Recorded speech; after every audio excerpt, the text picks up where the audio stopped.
First floor ಅಲ್ಲಿ reserve bank, second floor ನಲ್ಲಿ ಚಿನ್ನದ ಗಣಿ. ಯಾವ್ದು ತಗೋಬೇಕು ಅಂತಾನೆ ಗೊತ್ತಾಗ್ತಿಲ್ವೇ? 1 2 3 4 5 ಇದು ಕೃಷ್ಣ ಮಾವನ್ಗೆ. ಅಣ್ಣ ಒಂದ್ 5,000 ಭಿಕ್ಷೆ ಹಾಕಣ. ಆ ಕಂಜೂಸ್ ದಾಸಪ್ಪನ ಮಗ ಈ ದಾನಿ ಬಾಸ್ ಹತ್ರ ಕೇಳೋ ದುಡ್ಡ ಇದು. ತಗ 10,000. ಯಾರು ಕೊಟ್ಟೆ? ಛತ್ರಿ ನನ್ ಮಗನೇ, ಯಾವತ್ತಿಂದ ಶುರು ಮಾಡ್ದೋ ಈ ಕತ್ರಿ ಕೆಲ್ಸನ? ನಿನ್ ಮೇಲೆ ಆಣೆ ಇವತ್ತಿಂದಾನೇಪ್ಪ. ಯಾವ ಬೇವರ್ಸಿ ನನ್ ಮಗ ಹೇಳ್ಕೊಟ್ಟ? ಅದು ಆ ಕೃಷ್ಣ ಮಾವ. ಆ ಕಳ್ಳ ರಾಜಕಾರಣಿ ನನ್ನ ಮಗನ್ ತಲೆ ಇಷ್ಟು ಕೆಡಿಸಿದಾನ. ಇವತ್ತು ಅವನು ಗತಿ ಕಾಣಿಸ್ತೀನಿ. ಕೊಡೋದು ಕೊಡ್ತೀಯ, ಜಿತಿಬೆ 50,000 ರೂಪಾಯಿ ಅಲ್ಲ, ಯಾಕೆ 50 ಲಕ್ಷ ರೂಪಾಯಿ ನನ್ನ ಪಾರ್ಟಿ ಫಂಡ್ ಕೊಟ್ಟುಬಿಡು. ಆಗ ನಿನ್ನ ನನ್ನ ಗೌರ್ಮೆಂಟ್ ಬಂದಾಗ ಒಳಚೆ ನಿರ್ಮೂಲನಾ ಮಂಡಳಿ ಅಧ್ಯಕ್ಷನಾಗಿ ಮಾಡ್ಬಿಡ್ತೀನಿ. ಓಹೋ, ಮೆಚ್ಚುವಂತ ಮಾತು. ನಿನಗೆ ಗೌರ್ಮೆಂಟ್ ಕ್ವಾರ್ಟರ್ಸ್ ಕೊಡಿಸ್ತೀನಿ. ಈ ನಿನ್ನ ಮನೇನ ನನ್ನ ಪಾರ್ಟಿ ಆಫೀಸ್ ಮಾಡ್ಕೋತೀನಿ. ಆಗ ನಿನ್ಗೂ ಹೆಸರು ಬರುತ್ತೆ, ನನಗೂ ಕೀರ್ತಿ ಬರುತ್ತೆ ಅಲ್ವಾಳಿ. ಅಂದ್ರೆ good, better, best, fantastic, marvellous ಮಾವ. ಚೋಡು ನನ್ ಮಗನೇ. ಯಾಕೆ ನಿಮ್ಮ ಅಪ್ಪ ನಿನ್ ಬೈತವನೆ? ನಿನಗೆ ಕಣೋ ಬೈತಾ ಇರೋದು ಹಲ್ಕ ನನ್ ಮಗನೇ.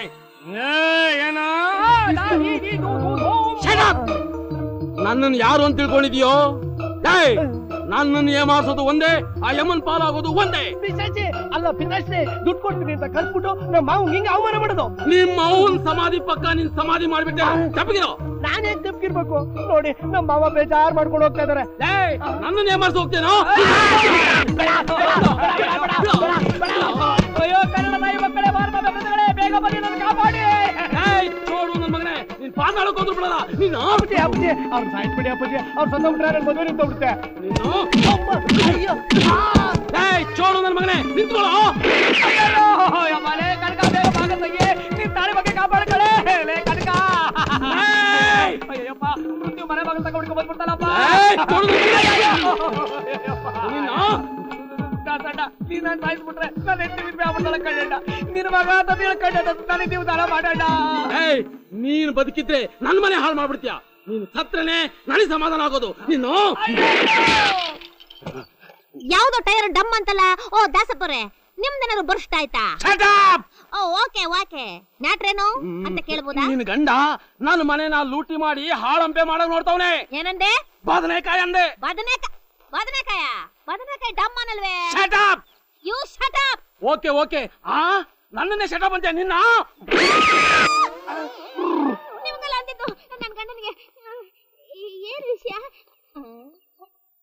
ದೀಪಾವಳಿ ಪಿಸ್ತೂಲು ಇದನ್ನ ಯಾಕೆ ಹಿಡ್ಕೊಂಡ್ರಿ ನೀವು? ನಿಮ್ಮ ಅಪ್ಪನಿಗೆ ಈ ವಯಸ್ಸಲ್ಲಿ ಯಾಕೋ ಪಟಾಕಿ ಹೊಡೆಯ ಹುಚ್ಚು ಬಂದ್ಬಿಟ್ಟಿದಲ್ಲ? ಮುಚ್ಚು ಬಾಯ್. ಓಕೆ ಈ ಲೋಫರ್ ಎಂತ ಕೆಲಸ ಮಾಡಿದಾನೆ ಗೊತ್ತಾ? ಪ್ರಪಂಚನೇ ಗೊತ್ತಿಲ್ದಿರೋ ನನ್ನ ಮಗನ್ ತಲೆ ಸೌರಿ ಕಳ್ತನ ಮಾಡೋದ್ ಕಲ್ಸಿದಾನೆ ಈ ನಿನ್ ಗಂಡ. ನಿನ್ ಜನ್ಮಕ್ಕೆ ಬೆಂಕಿ ಹಾಕ, ನಿನ್ ಜನ್ಮ ಜಾಲಾಡ. ಇಂತ ಬಾಳ ಬದಲು ನುಗ್ಗೆ ಮರಕ್ಕೆ ನೇಣು ಹಾಕೊಂಡು ಸಾಯೋದೇ. ಏನು ನುಗ್ಗೆ ಮರಕ್ಕೆ ನೇಣು ಹಾಕೊಂಡು ಸಾಯೋದ ಅಲ್ವಾ? ಮತ್ತೆ ನೀನು ಅವನಂಗೆ ಮಳ್ಳಿ ಏನಂದೆ? ದಾರಿ ಬಿಡು ಅಂದೆ. ನಿನ್ನ ಕಾಲು ಹಿಡ್ಕೋತೀನಿ ಕಣಣ್ಣ, ನನ್ನ ಗಂಡನ ಬಿಟ್ಟು ಬಿಡಣ್ಣ. ಅಯ್ಯೋ ಪಾಪ, ಅದು ಜೀವಂತವಾಗಿದ್ರೆ ನನ್ನ ಮಕ್ಕಳನ್ನ ಯಾರಾದ್ರೂ ನೀವ್ ಯಾರ ಮಕ್ಕಳು ಅಂತ ಕೇಳಿದ್ರೆ ನನ್ನ ಮಕ್ಕಳು ಸಣ್ಣಪ್ಪ ಕೃಷ್ಣಪ್ಪರ ಮಕ್ಕಳು ಅಂತ ಹೇಳಬಹುದವೆ. ನೀನೇನಾದ್ರೂ ನನ್ನ ಗಂಡನ ಮರ್ಡರ್ ಮಾಡಿಬಿಟ್ರೆ ಸಣ್ಣ ಪ್ಲೇಟ್ ಕೃಷ್ಣಪ್ಪ ಅಂತಾರೆ. ನಿನ್ನ ಕಾಲು ಪಾಪಿ ಗಂಡನ ಬಿಟ್ಬಿಡಣ್ಣ. ಆಯ್ತಾಯ್ತು, ನಿನಗೋಸ್ಕರ ಈ ಲೋಫರ್ನ ಬಿಡ್ತಾ ಇದ್ದೀನಿ. ಆದ್ರೆ ಒಂದು ಕಂಡೀಷನ್, ಇನ್ನು 1 ಗಂಟೆ ಒಳಗೆ ನನ್ನ ಮನೆನ ಖಾಲಿ ಮಾಡ್ಬೇಕು. ಬ್ರದರು, ಇದೇನು ನಿಮ್ಮಪ್ಪನ ಖದರು? ಇದ್ದಕ್ಕಿದ್ದಂಗೆ ಮನೆ ಖಾಲಿ ಮಾಡುವಂತವ್ರಲ್ಲ, ಏನ್ ಮಾಡೋದು? ದಾಸಪ್ಪನವ್ರವ್ರು ಏನ್ ತಿಳ್ಕೊಂಡಿದ್ಯಾ? ಮಹಾನ್ ವ್ಯಕ್ತಿ, ಈ ಮನೆ ಮಾಲೀಕ, ಅವ್ರಾಜ್ಞೆ ಸುಗ್ರೀವಾಜ್ಞೆ. ಕಟ್ಟು ಗಂಟು ಮುಟ್ಟಿನ ಮಾನ್ಯ ಶ್ರೀ ದಾಸಪ್ಪನವ್ರೆ, ಆ ವೀರಪ್ಪನ್ ಬಂದೂಕನ್ನ ನಿಮ್ ಚಡ್ಡಿ ಜೋಬಾಳ್ ಮಾಡಿ ಕಳಿ. ಡಬ್ಬ ನನ್ ಮಗನೇ, ಹೇಳಿ ತಂದೆ. ಈ ಬೈಕು ನಿಂದೆ ತಾನೆ? ನಮ್ ಪಕ್ಷದ ಕಾರ್ಯಕರ್ತರೆಲ್ಲ ಸೇರಿ ಈ ಅಧ್ಯಕ್ಷನಿಗೆ ಕೊಡ್ತಿದ್ದಾರೆ ಗುರುವೆ. ಸ್ವಂತ ನನ್ನ ಮಗನೇ, ಈ ಊಸುರುವಳ್ಳಿ ಮಾಡಿರೋ ಕೆಲ್ಸಕ್ಕೆ ಈ ಬೈಕ್ ತಂದು ನಮ್ಮನೆ ಒಳಗೆ ನಿಲ್ಸು. ಎಲೆಕ್ಷನ್ ಪ್ರಚಾರ ಇಟ್ಕೊಂಡಿದ್ರು ಗುರುವೆ. ಎತ್ತೋಕಿನ ಮಾತು ಅಂದ್ರೆ ಮಾತೆ. ಮನೆನೇ ಖಾಲಿ ಮಾಡ್ತಿರ್ಬೇಕಾದ್ರೆ ಈ ಗಾಡಿ ತಗೊಂಡು ಏನ್ ಮಾಡ್ಲಿ? ಆದ್ರೆ ಒಂದೇ ಒಂದು ರಿಕ್ವೆಸ್ಟ್, ಏನು? ಈ ಪಕ್ಷದ ಬಾವುಟ ತಗೋಬೋದಾ?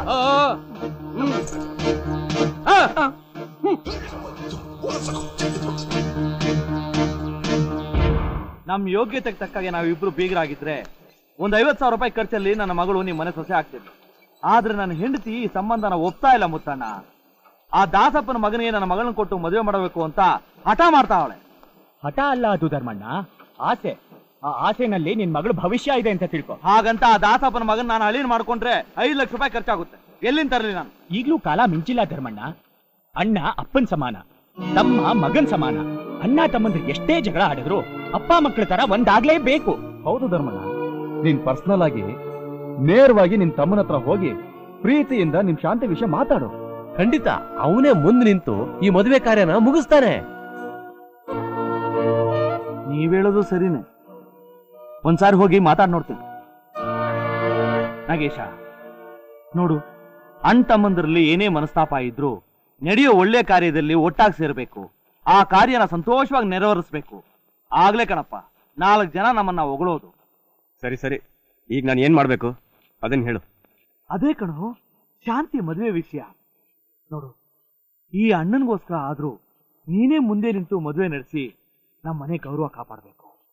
ಆದ್ರಿಂದ ನಿಮ್ಮ ಮಾವ ದಾನಪ್ಪನವ್ರ ಘನತೆಗೂ ಒಂದು ಬೆಲೆ ಸಿಗುತ್ತೆ. ಹಾಗೆ ನನಗೂ ತಮ್ಮಂದ್ರನ್ ಸಾಕಿ ಬೆಳೆಸೋದಕ್ಕೆ ಸಾರ್ಥಕವಾಯ್ತು ಅನ್ನೋ ಅಭಿಮಾನ ಸಿಗುತ್ತೆ. ಆದ್ರೆ ಈ ಮದುವೆ ವಿಷಯದಲ್ಲಿ ಮಾತ್ರ ನಿನ್ನ ಹೆಂಡತಿ ಮಾತು ಕೇಳಬಾರ್ದಪ್ಪ. ನನ್ನ ಹೆಂಡತಿ ಬೇರೆಯವ್ರ ತರ ಗಂಡನ ಕಿವಿಲ್ ತಗಲಾಕು ತುತ್ತೂರಿ ಊದವಳಲ್ಲ. ಅಷ್ಟೇ ಅಲ್ಲ, ಹೆಂಡತಿ ಮಾತು ಕೇಳ್ಕೊಂಡು ಟ್ರಂಕ್ ಇಟ್ಕೊಂಡು ಹಿಂದಿಂದ ಓಡೋ ಮುಟ್ಟಾಳನೋ ನಾನಲ್ಲ. ನಿಮ್ಮ ಅಂತಸ್ತಿಗೆ ಮೀರಿ ನೀವು ಆಸೆ ಪಟ್ಟಲ್ಲ, ಅದು ತಪ್ಪು ಅಂತ ನಿರೂಪಿಸೋದಿಕ್ಕೆ ನಾನೇ ಈ ಮದುವೆನ ನಿಲ್ಸಿದ್ದು. ಏನಪ್ಪ ನೀನು ಒಳ್ಳೆ ವಿದ್ಯಾವಂತನಾಗಿದ್ದು ಬುದ್ಧಿ ಇಲ್ದವ್ರ ತರ ಮಾತಾಡ್ತಾ ಇದೆಯಲ್ಲ. ಅಲ್ಲಯ್ಯ, ಅನ್ನ ಇರೋ ಮನೆಗೆ ಹೆಣ್ ಕೊಡು, ಹುಲ್ಲಿರೋ ಮನೆಗೆ ದನ ಕೊಡು ಅನ್ನೋ ಹಾಗೆ ನಾನು ಆಸೆ ಪಟ್ಟಿದ್ ತಪ್ಪ? ಹಾಗೊಂದ್ ವೇಳೆ ನಾನು ಅಂತಸ್ತಕ್ಕೆ ಮೀರಿನ ಆಸೆ ಪಟ್ಟಿದ್ ತಪ್ಪು ಅನ್ನೋದಾದ್ರೆ ದೊಡ್ಡ ಶ್ರೀಮಂತರ ಮಗಳಿಗೆ ನೀನು ಕೊಟ್ಟು ಮದುವೆ ಮಾಡಿ ಈ ಫ್ಯಾಕ್ಟ್ರಿ ಓನರ್ ಆಗೋ ಹಾಗೆ ಮಾಡಿರೋದು ತಪ್ಪು ಅಂತ. ನೋಡು, ನಿನ್ ಕರ್ಮಕ್ಕೆ ನನ್ ಪುಣ್ಯನ ಕಂಪೇರ್ ಮಾಡಿ ಮಾತಾಡಬೇಡ ನೀನು. ನಿನ್ ಹಾಗೆ ಒಬ್ಬ ಇನ್ಸ್ಪೆಕ್ಟರ್ ಕೂಡ ಕಾಕಿ ಬಟ್ಟೆ ಹಾಕೊಂಡಿರ್ತಾನೆ. ಹಾಗಂತ ಎಲ್ಲಾ ಕಾಕಿ ಬಟ್ಟೆನೂ ಒಂದೇ ಅಂತ ತಿಳ್ಕೊಬೇಡ. ನಾವಿಬ್ರು ಒಂದೇ ತಾಯಿ ಮಕ್ಕಳಾಗಿ ಹುಟ್ಟಿರ್ಬೋದು, ಆದ್ರೆ ನಮ್ ಜನ್ಮ ನಕ್ಷತ್ರಗಳೇ ಬೇರೆ. ಒಬ್ಬ ಜವಾನ ಆಗಿರ್ತಾನೆ, ಇನ್ನೊಬ್ಬ ದಿವಾನ ಆಗಿರ್ತಾನೆ. ಕರ್ಣ ಕುಂತಿ ಪುತ್ರನೇ ಇರಬಹುದು, ಆದ್ರೆ ಅರ್ಜುನ ಆಗಕ್ ಸಾಧ್ಯನೇ ಇಲ್ಲ. ದುಡಿಮೆಗೆ ತಕ್ಕಂತೆ ಬಾಳ್ಬೇಕು, ಆದಾಯಕ್ಕೆ ತಕ್ಕಂತೆ ಸಂಬಂಧ ಮಾಡ್ಬೇಕು. ಅದ್ಬಿಟ್ಟು ಇನ್ನೊಬ್ಬರ ಆದಾಯನ ಲಪ್ಟಾಯಿಸೋ ದುರಾಸೆ ಇರಬಾರ್ದು. ಹೌದಪ್ಪ, ಹೌದು. ದುರಾಸೆ ಮನುಷ್ಯ ನಾನು, ಅಯೋಗ್ಯ, ಅಂತಸ್ತಿಲ್ದವನು, ಜವಾನ, ಗುಲಾಮ ನಾನು. ಆದ್ರೆ ಈ ಗುಲಾಮ್ನಿಂದನೇ ದಿವಾನ್ಗಿರಿ ಸಿಕ್ಕಿರೋದು ಅನ್ನೋದನ್ನ ಮರಿಬೇಡ. ನಿನ್ ಹಂಗಿನ ತುತ್ತಿಂದ ನಾನ್ ಬೆಳೆದಿದ್ದೀನಿ ಅಂತ ತಾನೇ ನೀನ್ ಈ ರೀತಿ ಮಾತಾಡ್ತಿರೋದು. ಜಸ್ಟ್ ಎ ಮಿನಿಟ್, ನನ್ಗೋಸ್ಕರ 50,000 ರೂಪಾಯಿ ಖರ್ಚು ಮಾಡಿದ್ಯಲ್ಲ, ತಗೋ 1 ಲಕ್ಷ ರೂಪಾಯಿ. ತಗೋ ಇನ್ನೂ 1 ಲಕ್ಷ ರೂಪಾಯಿ. ಈ ದುಡ್ಡಿನಲ್ಲಿ ನೀನ್ ನಿನ್ ಮಗಳ ಮಗನ ಮಾಡು. ಆದ್ರೆ ಈ ನಿನ್ ತಮ್ಮ ನಿನ್ ಋಣ ತೀರ್ಸಿದಾನೆ ಅಂತ ತಿಳ್ಕೊ.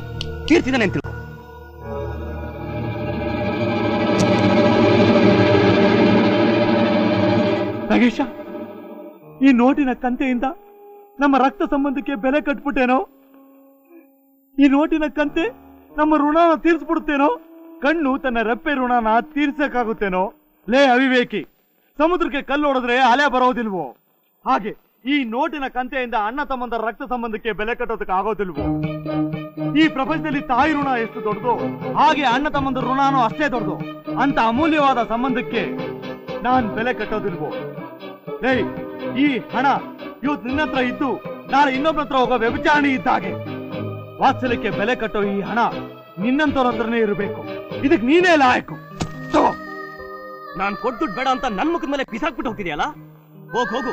ಆದ್ರೆ ಇಷ್ಟು ಮಾತ್ರ ನೆನ್ಪಿಟ್ಕೋ, ಆ ದಿವಾಳಿ ರಾಜಕಾರಣಿ ಹಾಗೆ ನೀನು ನಿನ್ನ ಸಂಸಾರ ವನವಾದ ಪಡ್ಬೇಕಾಗುತ್ತೆ. ಈ ಜನ್ಮದ ನನ್ನ ಸಹಾಯದಿಂದ ನೀನ್ ಮಗಳ ಮದನ ಮಾಡಕ್ಕಾಗಲ್ಲ. ಏನಂದ್ರೆ ನೀನು? ನಿನ್ನ ಸಹಾಯ ಇಲ್ಲದೆ ನಾನ್ ನನ್ನ ಮಗಳ ಮದುವೆನ ಮಾಡಕ್ಕಾಗಲ್ವಾ? ನೆವರ್. ಮಾವನ್ ಸೊತ್ತಲ್ಲಿ ಮೀಸೆ ತಿರ್ತಾರ ತಿರುಪಾಕಿ ನನ್ನ ಮಗನೇ, ನನ್ನ ಮೇಲೆ ಸವಾಲೆಸಿದ್ಯೇನೋ? ನನ್ನ ಚಾಲೆಂಜ್ ಮಾಡ್ತೀಯಾ? ಹೇಳಲೇ, ನಾನ್ ಯಾರ ಜೊತೆ ನಿಶ್ಚಯ ಮಾಡಿದ್ನೋ ಅದೇ ಹುಡುಗನ್ಗೆ ಅವನ್ ಕೇಳಿದಷ್ಟು ವರದಕ್ಷಿಣೆ ಒಡವೆ ಕೊಟ್ಟು ನಿನ್ನ ಕಣ್ಣು ಮುಂದೆನೆ ನನ್ನ ಮಗಳ ಮದುವೆ ಮಾಡಿ ತೋರಿಸ್ತೀನಿ. ಇದು ನನ್ನ ಚಾಲೆಂಜ್. ಓ, ನಾನ್ ನೋಡ್ದೇ ಇರ್ತೀನಾ? ನೀನೇ ನೋಡ್ತೀಯ ಬದನೆಕಾಯಿ? ಅಮ್ಮ, ನನಗೆ ಅಪ್ಪ ಅಮ್ಮ ಯಾರು ಇಲ್ಲ.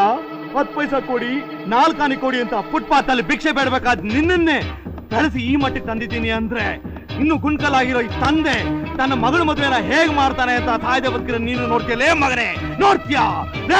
ಇವತ್ತಿಂದ ನನ್ನ ಹೊರಡ್ತಾರೆ ಯಾರು ಇಲ್ಲ, ಎಲ್ಲ ಸತ್ತೋಗ್ಬಿಟ್ಟು ಅನ್ಕೊಂಡ್ಬಿಡ್ತೀನಿ. ಅಷ್ಟೇ ಅಲ್ಲ, ನಾನ್ ಸತ್ರು ಅಷ್ಟೇ, ನನ್ನ ಹೆಣದ ಮೇಲೆ ನಿನ್ನ ನೆರಳು ಬೀಳಬಾರ್ದು. ಹುಷಾರ್.